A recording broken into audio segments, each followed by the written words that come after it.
studied graphic design. I only lasted 2 years and decided to start working. We started to play around with multimedia. Steve's a programmer.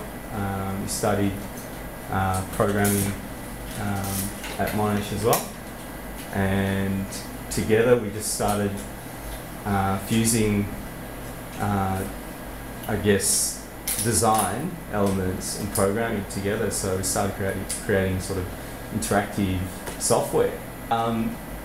Then Steve and I worked for a company that they were a design/photography company. We took them into multimedia and started developing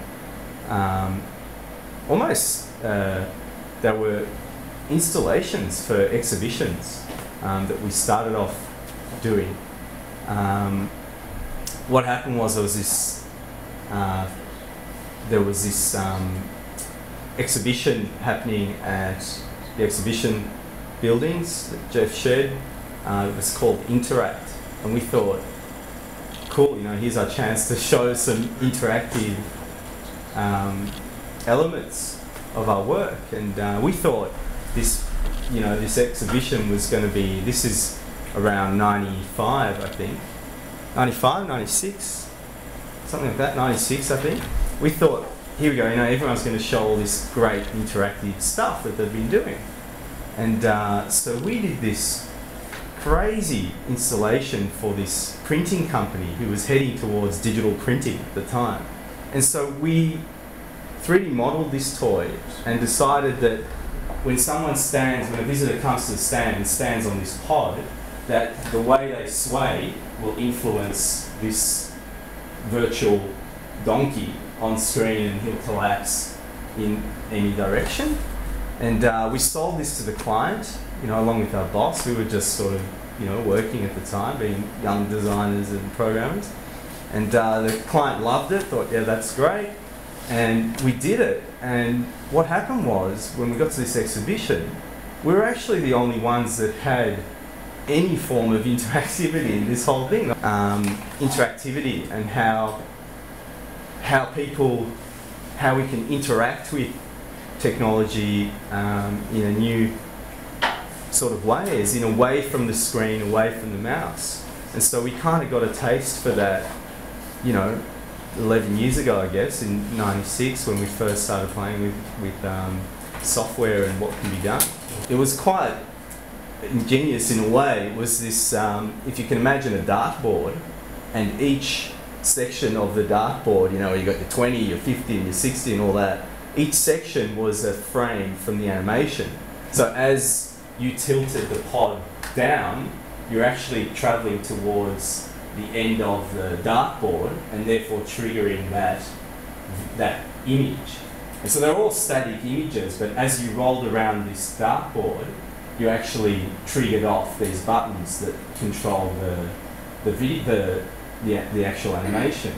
And so all we were doing was really triggering buttons to switch on an image, which is kind of like, day one. But in a way, no one was, I guess, sort of looking outside of the square of what a button could be. Anyway, we'll move on to the better half of the century. I guess, yeah, Steve and I got a taste for that, and then we just started to think about, well, what else how can we interact with things in a more intuitive way? How can we get away from the mouse and the joysticks and screens and all that? So the next sort of idea that we came up with was what you're sitting on now. This is VIrsual, right? This is, again, this is '97, right? Steve and I came up with this guy named VIrsual, the digital rocking horse. He's a wireless navigational device. So when the kid jumps on, there's a screen in front of you, got to imagine that. And as you rock, you travel through a virtual terrain on screen. And when you turn his head, you turn to steer in the game. And the idea was to have sort of very intuitive tool, navigational tool for, you know, one-year-olds that could sit on this and learn, you know, through the process of actually something that's very intuitive for them, which is a rocking horse. This guy's travelled the world. He's been to like 7 different countries, I think. It's been sat on by hundreds of kids and adults.